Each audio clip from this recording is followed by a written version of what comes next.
이곳의 말씀을 가지고 소그룹 다락방이 신앙생활에 주는 유익이라는 제목으로 함께 하나님 말씀 나누도록 하겠습니다. 비가 오니까 많이 차분해지신 것 같아요. 많이 이렇게 차분하신 것 같아요. 제가 재밌는 이야기 하나 하면서 말씀을 시작하겠습니다. 한 남자와 여자가 있었습니다. 이 둘이서 이제 만나서 데이트를 하고 연애를 하게 되었어요. 그런데 참 좋은 사이였는데 결혼까지 이르지 못했습니다. 여러 가지 상황이 있었겠죠. 그런데 그게 어떤 불미스러운 일 때문에 그런 것이 아니었기 때문에 서로 잘 축복하며 서로의 길을 그렇게 축복하며 헤어졌어요. 쿨하게 헤어졌습니다. 그리고 얼마가 지났는지 모르지만 이 남자에게 전 여자친구가 결혼한다는 소식을 듣게 되었습니다. 이 소식을 들은 이 전 남친이 이제 전 여친이지만 그래도 진심으로 축복해주고 싶다는 마음으로 우체국에 가서 전보를 보냅니다. 여러분 예전에 우체국에 많이 가셔서 전보를 쳤어요, 그죠? 결혼을 진심으로 축하합니다. 축복합니다. 그리고 그렇게만 쓰기가 조금 아쉬워서 성경 구절 하나를 같이 기록을 합니다. 요한일서 4장 18절. 전보에 이걸 다 칠 수는 없기 때문에 성경 구절만 딱 적어놓은 거예요. 요한일서 4장 18절. 사랑 안에 두려움이 없고 온전한 사랑이 두려움을 내쫓나니. 얼마나 좋은 말씀이에요, 그죠? 그런데 이게 우체국의 실수로 요한일서 요1이라고 돼야 되는데 요로만 적힌 겁니다. 요. 여러분 요가 뭐예요? 요한복음이죠. 그러니까 요한일서 4장 18절이 가야 되는데 요 4장 18절이 간 거예요. 요 4장 18절 말씀을 보니까 이런 말씀이에요. 너에게 남편 5이 있었고 지금 있는 자도 내 남편이 아니니 내 말이 참되도다. 이제 좀 분위기가 좋아지는 것 같아요. 이 이야기를 통해서 우리가 교훈을 얻는 것은 말씀은 끝까지 한 자도 빼놓지 말고 잘 들어야 된다. 할렐루야. 오늘 말씀에 집중함으로 온전한 은혜가 우리 가운데 임하기를 소망합니다. 오늘 말씀은 제목에서 아시다시피 소그룹에 관한 거예요. 소그룹. 왜 교회는 소그룹을 강조하는가?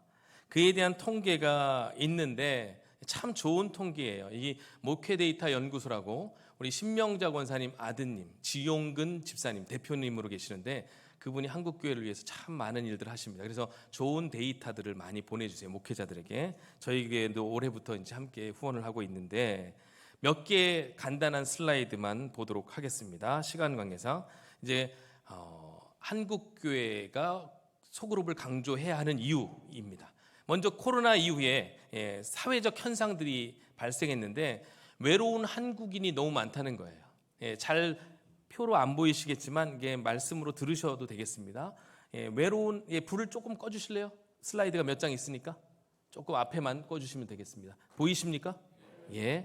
여기 보시면 나는 평소에 외로움을 느낀다. 이게 55%고 그 다음에 사회 전반적으로 외로움을 느끼는 경우가 있다. 80%가 이상이 됩니다. 그러니까 한국 사람들이 외로움을 많이 느끼고 있다는 거예요. 자, 다음이요. 현대 외로움은 사회적 외로움입니다. 어떤 경제적인 그런 문제도 있지만 물론 관계 부재로 인해 사회적인 외로움을 한국 사람들이 많이 느끼고 있다는 통계예요. 그러니까 현대 외로움은 주로 관계적, 사회적 외로움이다. 이렇게 이해를 하시면 되겠습니다. 다음. 특별히 이게 이제 사회적으로 외로움을 느끼는 계층이 희한하게 20대가 그렇고요. 또 70대 이상의 노인 계층에서 이 외로움을 많이 느낀대요. 한국 노인의 고독사, 두려움이 상당히 높은 비율로 증가하고 있는 추세입니다. 고독사의 두려움이 높은 비율로 증가하고 있는 추세예요. 실제 고독사가 점점점 늘어나고 있습니다. 다음 그래프를 보시면 이렇게 10년 전에 비해서 3배 이상의 고독사가 증가했다는 거예요. 한국 사회의 어두운 면을 보여주고 있는 것이죠. 외로움, 많은 사람들이 이 외로움을 느끼고 있다. 자, 그렇기 때문에 교회가 더욱더 중요한 역할을 해야 된다는 거예요. 현대 사회에서는. 교회는 당연히 여러 가지 많은 일들을 하죠. 가장 중요한 것은 예수 믿지 않는 사람들을 예수 믿게 하여 영생의 확신을 가지게 하는 것입니다. 할렐루야. 구원받은 하나님의 백성으로 살아가게 하는 게 가장 큰 목적이고요. 그러나 그것만 가지고는 안 돼요. 교회가 할 수 있는 많은 일들 가운데 하나가 외로운 사람들이 모여있는 이 공동체에서 외로움을 해소시켜줘야 된다는 거예요. 특별히 1인 가구가 늘어가고 있는 이 현대 사회 속에서 교회의 중요한 역할이 이렇게 나타나고 있다는 것입니다. 자, 보시면 그래서 어떻게 하면 교회 안에서 외로움을 이렇게 조금 우리가 해소할 수 있을까? 그 가장 중요한 방편 가운데 하나가 소그룹에 참여하는 거래요. 소그룹의 유익함이 바로 여기에 있는 것입니다. 자, 소그룹이 데이터를 보면 소그룹에 참여한 분들은 대체적으로 심리적 안정감을 느낀답니다. 그렇지 않은 사람들에 비해, 그리고 예수 안 믿는 사람들에 비해 그 비중이 훨씬 높아요. 심리적 안정감을 얻는다. 그리고요, 또 소그룹 참석자가요, 일반 국민 평균보다 사회적 고립도가 절반으로 떨어진다는 거예요. 그러니까 사회적으로 고립을 느끼는 확률이 높다는 거예요, 낮다는 거예요? 낮다는 거예요, 비율이. 그게 더, 그러니까 관계 속에서 고립감을 덜 느낀다는 거죠. 이게 소그룹 참석의 어떤 은혜를 나누고 이런 차원보다는 이 공동체가 주는 유익이라는 거예요. 그런데 성도들 중에도 여전히 소속감을 느끼지 못하는 성도가 있습니다. 그 대표적인 이유는 무엇인가 하면 바로 소속된 그룹이 없기 때문에 그렇다는 거예요. 본인이 마음을 나누고 함께 은혜를 나눌 수 있는 소속할 수 있는 소그룹이 없기 때문에 소속감을 느끼지 못한대요. 이 소속감을 느끼지 못하는 사람들은요, 그래서 코로나 이전과 이후를 살펴보니까 확실히 현장 예배의 그 참석 비율도 많이 떨어지고, 이후에 이 소속감을 느끼지 못한 사람들이 교회를 이탈을 많이 했다는 통계 자료가 있어요. 시간 관계상 다 보여드릴 수는 없고, 그래서 중요한 것은 이 지금 데이터가 우리에게 보여주는 것은 소그룹이 교회에서 너무나 중요하다, 현대인들을 위해서 신앙적으로도 붙잡아 줄 수 있는 끈이 된다라는 사실을 지금 이야기를 데이터로 증명해 주고 있는 것입니다. 한국인 3명 중 1명이 사회적 고립 상태에 있다는 거예요. 자, 이것을 어떻게 해소할 것인가? 교회의 소그룹이 해소할 수 있다는 것입니다. 자, 이제 마지막 거의 장면인데, 이 아우슈비츠 수용소에 있던 사람들입니다. 많은 사람들이 학살을 당했는데, 그런데도 놀랍게 기적적으로 살아난 사람들이 있습니다. 그 사람들을 살펴보니까 어떤 특징이 있냐면 강인한 개인이 아니라는 거예요. 안정된 짝이 있는 사람들이 같이 살았다는 거예요. 그러니까 위험시에 어려운 상황 속에서 내가 소속하여 안정감을 느낄 수 있는 소속된 소그룹이 있다는 것이 여러분 평생의 축복인 줄 믿으시길 바랍니다. 교회에서 예배하는 것, 이건 사실은 대그룹 예배예요. 본인 예배 드리고 가면 되는 것입니다.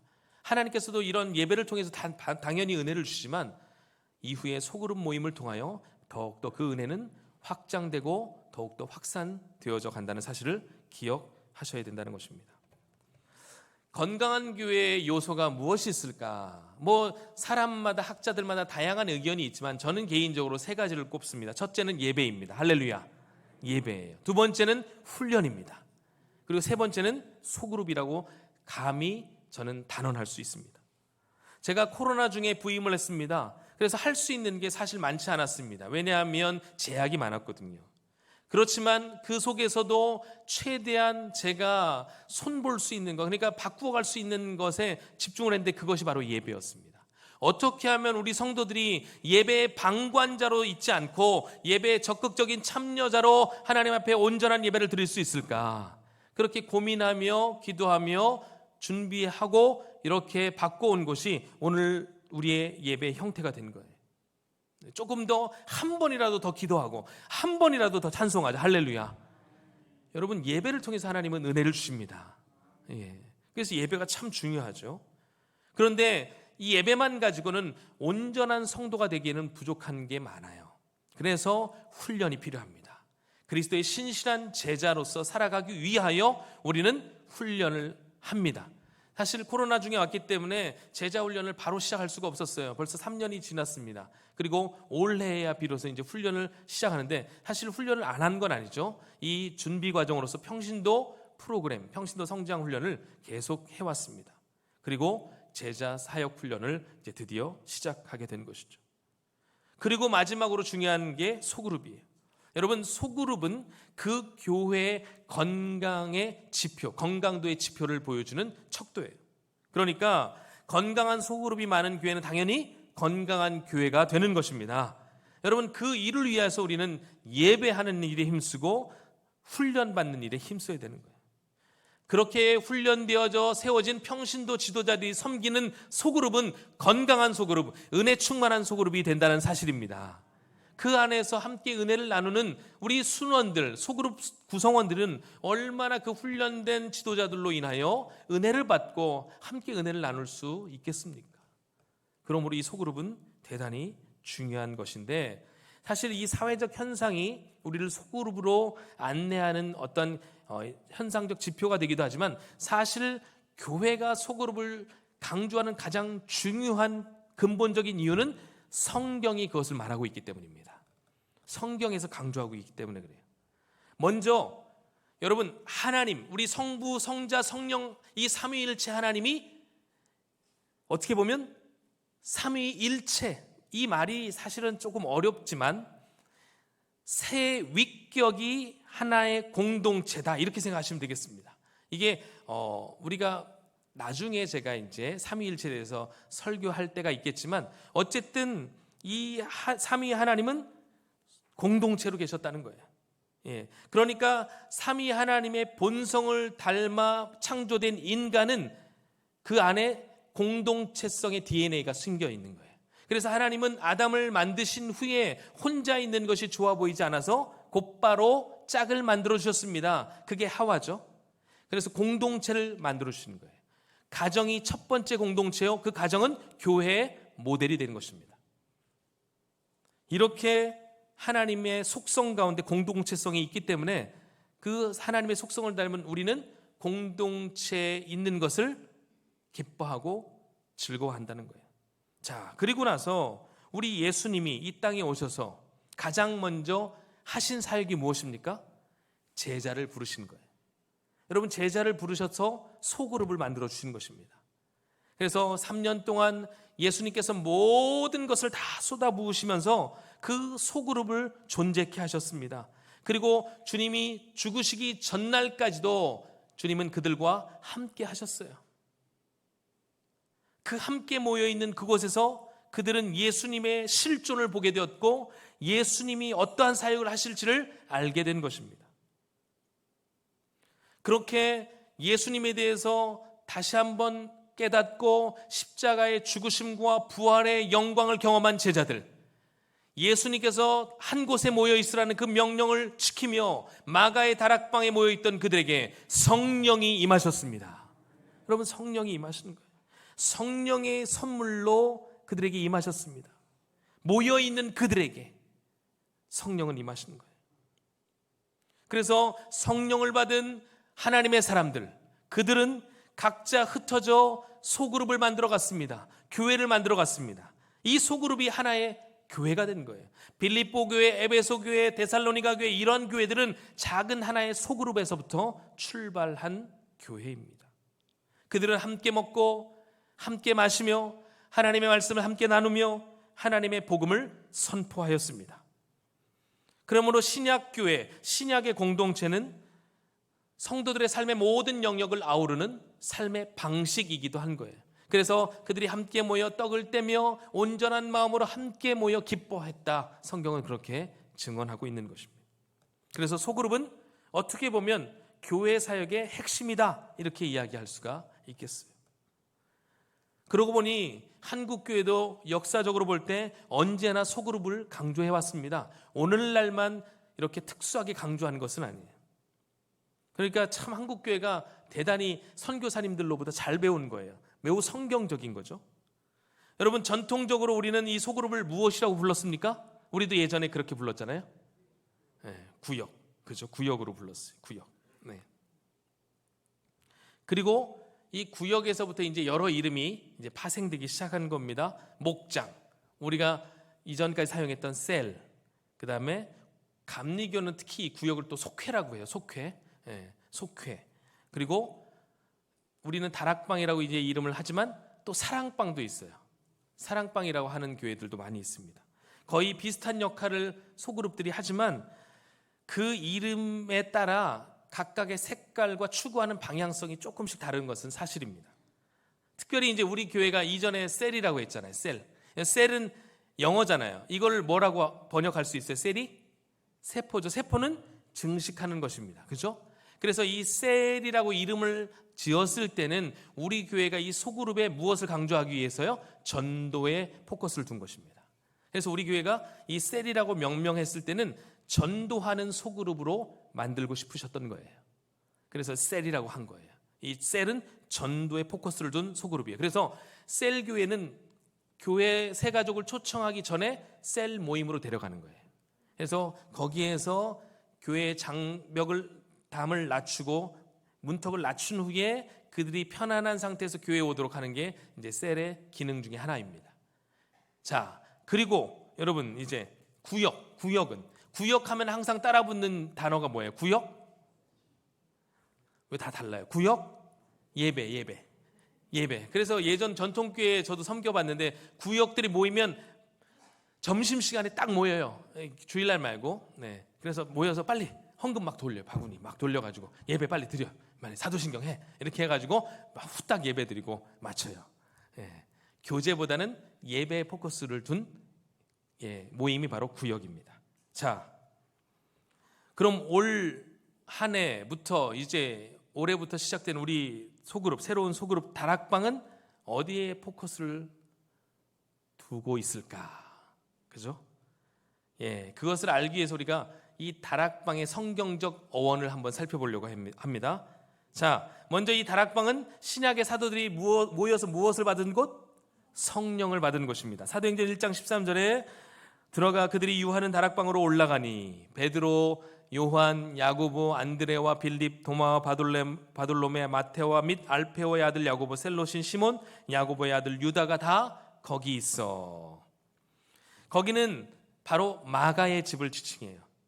이 마가는 사실 마가의 집이라고 하기보다는 마가 어머니 집이라고 하는 게 더 정확할 것 같아요. 마가의 부모님은 대단히 부유한 사람이었습니다. 그래서 마가의 집이 주로 모임의 장소가 되는 거예요. 여러분, 그 모임 수가 몇 명? 120명. 다락방에 120명 들어가는 다락방 가지고 계신 분. 그런 집 있으면 저를 초청해 주시기 바랍니다. 우리네 이제 집 구조 보면 주로 다락방은 누가 모여서 뭘 함께하는 공간이라기보다는 다락방은 주로 뭐 하는 공간이에요? 집 짓다가 남은 공간?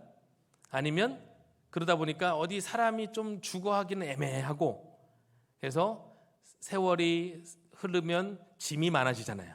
그 짐을 쌓아두는 공간으로 우리는 보통 다락방을 이해해요. 그러니까 다락방이라고 하면 우리는 그런 오해가 있다는 거예요. 그런데 예루살렘의 다락방 그리고 이스라엘의 다락방은 그런 다락방이 아니에요. 아까도 얘기했지만 마가의 다락방, 사람들이 충분히 모일 수 있는 공간이었습니다. 중요한 것은 그곳에서 늘 기도와 말씀의 교제가 있었다는 것이에요. 사진을 한번 보여주십시오. 다락방이 얼마나 널찍한 공간인지 그림 보이십니까? 여기는 2층이라는 걸 표시하는 거고 그 안에 공간이요, 안에 공간이 저게 다락방이에요. 기둥이 지금 몇 개나 있죠?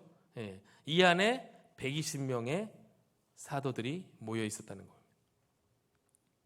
자, 결국 그곳에 모여서 기도하던 120명의 제자들은 예수님의 말씀대로 성령을 선물로 받게 되었습니다. 그래서 사도행전 2장에 보면 이런 말씀이 있죠. 오순절 날이 이름에 그들이 다 같이 한 곳에 모였더니 호련히 하늘로부터 급하고 강한 바람 같은 소리가 있어 그들이 앉은 온 집에 가득하며 마치 불의 여처럼 갈라지는 것들이 그들에게 모여 각 사람 위에 하나씩 임하여였더니 그들이 다 성령의 충만함을 받고 성령이 말하게 하심을 따라 다른 언어들로 말하기를 시작하니라.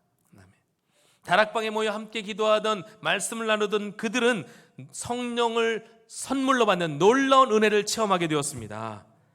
그러므로 우리가 우리 교회의 소그룹을 다락방이로 명명하는 이유는 바로 우리 교회 그 성경에 나오는 초대교회 성령을 받았던 그 공간이 바로 우리 다락방의 기원이라는 사실을 여러분 기억하셔야 돼요. 행간에 이 다락방의 부정적인 의미들이 있는데 그게 뭐냐면 이단이 있어요. 그래서 이제 3월 29일에 이제 저희가 이단 세미나 하려고 하는데 다락방, 류광수 다락방이라는, 그래서 이 다락방이 그렇게 이단에 사용하는 어떠한 모임으로 그렇게 불리기도 했는데 지금도 있습니다. 그런데 사실 이단들이요, 성경에 나오는 좋은 표현들을 참 많이 가져가서 우리 성도들이 사용하기에 거북한 단어가 되어버렸어요. 이제 안타까워요. 예를 들어 이런 안상홍 하나님의 교회, 여러분 하나님의 교회는 사도 바울이 고린도 교회에 보낸 편지에 들어있는 표현이에요. 하나님의 교회 즉 고린도에 있는, 이렇게 시작하거든요. 편지가 하나님의 교회, 안상홍 하나님의 교회, 황당한 이단이에요. 황당한 이단. 신천지 한번 더 신천지 해보세요. 신천지. 악랄한 이단. 하나님의 교회 황당한 이단. 그냥 황당이 아니에요. 황당한, 너무 황당해가지고 이상한 이단. 황당해요. 근데 이런 표현들, 여러분 신천지 보세요. 신천지, 원래 신천 신지의 줄임말이에요. 신천 신지가 무슨 뜻이에요? 새하늘과 새 땅. 계시록에 나오는 새하늘과 새 땅, 새 예루살렘을 표현하는 의미거든요. 그걸 그 이단이 가져갔으니까 우리가 새하늘, 새 땅, 신천지 이렇게 하면 이제 우리는 오해받는 거죠. 그러니까 또 그렇게 표현을 못하는 거예요. 여러분, 이 다락방, 그러나 이 다락방이라는 용어는 성경에 근거를 두고 있다는 사실을 기억하시고, 특별히 이 다락방에서 무엇이 임했다? 함께 모여 기도할 때 성령을 받았다. 그러므로 함께 모여 기도함으로 여러분 소그룹을 통하여 성령을 선물로 받을 뿐만 아니라 그 성령의 충만한 은혜를 누릴 수 있는 저와 여러분 되기를 주님의 이름으로 축복합니다. 그래서 이제 우리 교회가 건강한 소그룹 사역을 위하여 몇 가지 강조점을 제가 말씀을 통해 살펴보려고 합니다. 첫째, 소그룹 다락방은, 같이 읽어볼까요? 시작. 소그룹 다락방은 기도와 말씀을 나누는 장입니다. 사도행전 2장 1절에 보면 다 같이 한 곳에 모였다라는 표현이 있습니다. 소그룹은 여러분 일단 모여야 합니다. 모여야 역사가 일어나는 거예요. 모이는 자에게 하나님은 은혜를 주십니다. 예수님도 분명히 말씀하셨죠. 마태복음 18장에 두세 사람이 내 이름으로 모인 곳에는 나도 그들 중에 있느니라. 예수님이 함께 하신다고 말씀하세요. 주님의 이름으로 우리가 무엇을 하는 것입니까? 바로 함께 기도하고 함께 말씀을 나누며 은혜를 나누는 것입니다. 여러분, 소그룹 다락방은 세상의 친목 모임이나 세상의 다른 모임과는 그 성격이 매우 다르다는 것이에요. 그냥 밥 먹고 그냥 만나서 일상적인 얘기하고 또 우리 어머니들 자녀 얘기하다가 끝나는 모임이 되어서는 안 된다는 거예요. 말씀이 있는 모임이 되어야 합니다. 기도가 풍성한 모임이 되어야 한다는 거예요. 왜 그런가요? 바로 그곳에서부터, 그 일로부터 하나님의 역사가 시작되기 때문에.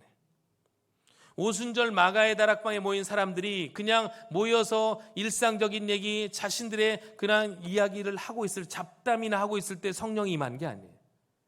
하나님의 때를 구하며 하나님의 말씀을 사모하는 자에게 성령이 임했다는 사실을 우리는 기억하셔야 합니다. 모일 때 은혜가 있습니다. 모일 때 역사가 일어나는 것입니다. 여러분, 나비 효과라는 말 아시잖아요. 나비 효과. 그죠? 작은 나비의 날갯짓이 지구 반대편에 가면 큰 태풍을 일으킬 수 있다. 성경에는요, 그런 역사들이, 또 이 기독교 역사에는 그런 역사들이 참으로 많이 있어요. 소그룹이 교회를 변화시키고 소그룹이 더 나아가 한 나라를 변화시키는 일들이 참으로 많이 있었습니다. 그 대표적으로 18세기 영국의 부흥을 이끌었던 영국 복음주의 운동은 성령 충만했던 존 웨슬리, 감리교 창시자죠. 존 웨슬리와 그 동생 찰스 웨슬리를 비롯한 몇 명의 이 대학생들이 만든 홀리클럽이라는 그 소그룹에서부터 부흥운동이 시작됐습니다. 그러므로 여러분, 우리의 작은 소그룹이 하나님 나라의 기대감을 충족시키면 하나님의 놀라운 역사의 방편으로 우리 모두가 쓰임받게 될 줄 믿습니다. 그걸 기대하고 모이시는 거예요. 예. 그리고 지금 미국에 에즈베리 부흥 운동이 일어나고 있어요. 유튜브 보시면 나오거든요. 한 2, 3주 전부터 이 켄터키에 있는 아주 작은 시골 대학교입니다. 기독교 대학교에서 채플 드리는데 일주일에 3번 채플 드리는데 어느 날 채플 드리는데 채플 드리고 끝났는데 아무도 안 가는 거예요. 교수들이 회개 기도를 시작합니다. 학생들이 회개를 하는 거예요. 그러면서 24시간 기도 운동이 일어나 미국 전역에 기도의 불꽃이 타오르게 된 거예요. 한 사람의 작은 하나의 그룹에서 시작된 이 모임이 미국 전역의 부흥을 일으키고 있는 것입니다. 이런 복음의 역사가 우리 다락방 소그룹에서부터 시작되기를 소망합니다. 두 번째 소그룹 다락방 같이 읽겠습니다. 시작. 소그룹 다락방은 모든 사람이 은혜를 받고 나누는 장입니다. 성령이 임했습니다. 그것으로 끝나는 게 아니에요. 성령은 각 사람 위에 그들이 다라고 3절과 4절에 표현해. 각 사람 위에 다 모여있는 사람 한 사람도 예외 없이 은혜를 받았다는 거예요. 그러니까 모든 사람이 은혜를 받고 누리니까 그 공동체의 기쁨이 더 충만해지는 것입니다. 그러고 나서 그렇게 은혜를 받은 그들이 나중에 무엇을 하냐면 오늘 말씀에 읽었던 것처럼 사도행전 2장 44절에 가면 날마다 마음을 같이하여 서로 물건을 통용하더라는 거예요. 함께 나누는 일을 앞장서더라는 것입니다. 그리고 각 사람의 필요를 따라 나눠주는 거예요. 거저주는 거예요. 베푸는 삶을 사는 것입니다. 이게 바로 소그룹을 통해 받은 은혜를 나누는 그런 은혜의 장이라고 할 수가 있겠습니다. 여러분, 사람들이 언제 감동할까요? 말씀을 듣고도 감동을 하고요. 우리가 찬송을 부를 때도 감동을 하지만 더 큰 감동은 은혜 받은 사람이 은혜 받은 모습을 보여줄 때의 은혜가 되고 감동이 되는 것입니다. 그러므로 여러분 기도하세요. 나부터 주님 은혜 받기를 원합니다. 내가 은혜 받아야 남도 은혜 받을 수 있는 거예요. 그리고 내가 받은 은혜로 말미암아 남에게 그 은혜의 귀한 영향력을 행사할 수가 있는 것입니다. 그러니까 은혜 받은 자가 함께 은혜를 나눌 때 이 은혜는 더욱더 확산되어 섬김과 봉사와 사랑으로 나타나게 될 줄 믿습니다. 세 번째, 소그룹 다락방은 모두를 승리자로 만들어주는 기회의 장이 되기도 합니다. 오늘 우리가 읽었던 전도서 4장 말씀을 보면 함께 있는 소그룹에 관한 영적 유익에 대해서 말씀하고 있습니다. 3가지 유익을 말씀하고 있습니다. 첫째는 좋은 상을 얻게 된다는 거예요. 좋은 상을. 함께 함으로 하나님께서 좋은 상을 우리에게 허락하신다. 두 번째, 넘어져도 다시 일어설 수 있는 은혜를 주신다는 거예요. 여러분, 우리가 인생길을 걷다 보면 넘어지기도 하고 좌충우돌 우돌하기도 해요. 낙심하기도 합니다. 그럴 때 누군가 나의 손을 붙잡아 주지 않으면 나는 홀로 일어설 수 없는 존재라는 것입니다. 여러분, 왜 사회적으로 이렇게 고립감을 느끼고 외로움을 느낍니까? 내 곁에 나를 위해 손을 내밀어 줄 사람이 없다고 생각하면 사회적으로 고립감을 느끼는 거예요. 외로워지는 것입니다. 그러나 우리 서울중앙교회 안에 있는 내가 속한 다락방에 누구를 생각할 때 그분은 나에게 손을 내밀어 줄 수 있는 정말 주님 닮은 분이라는 것을 기억한다면 우리는 어려운 상황 속에서도 그들에게 기도를 부탁할 수 있고 가족들에게도 참아할 수 없는 그 어려움을 함께 나누며 함께 웃고 웃으며 울며 하나님의 은혜를 나눌 수 있는 것입니다. 그게 바로 소그룹의 장점이자 유익이라는 거예요. 바로 내 곁에 있는 분이 나를 일으켜줄 영적 동지라는 것. 자, 우리 좌우 옆분들에게 당신은 나의 영적 동지입니다. 네. 자, 마지막 3번째입니다.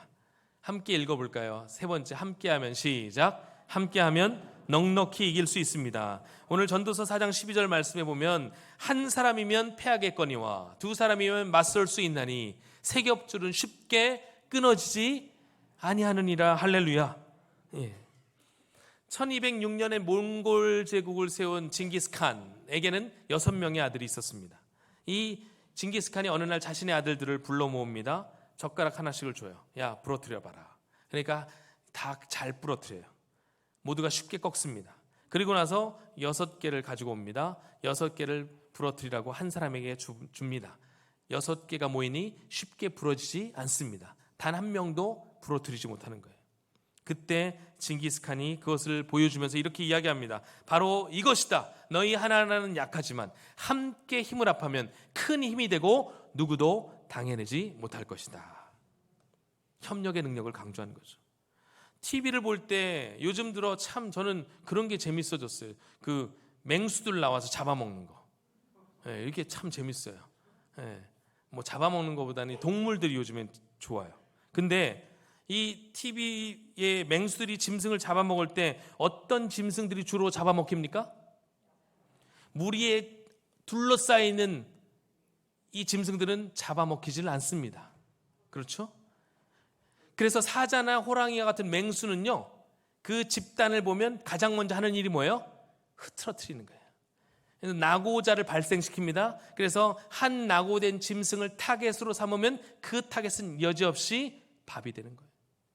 사단도 이와 같이 우리를 공격하는 거예요. 우리가 하나 되어 예배할 때 한 몸 된 그리스도의 공동체를 이룰 때는 사단이 어찌 감히 해볼 수가 없는 것입니다.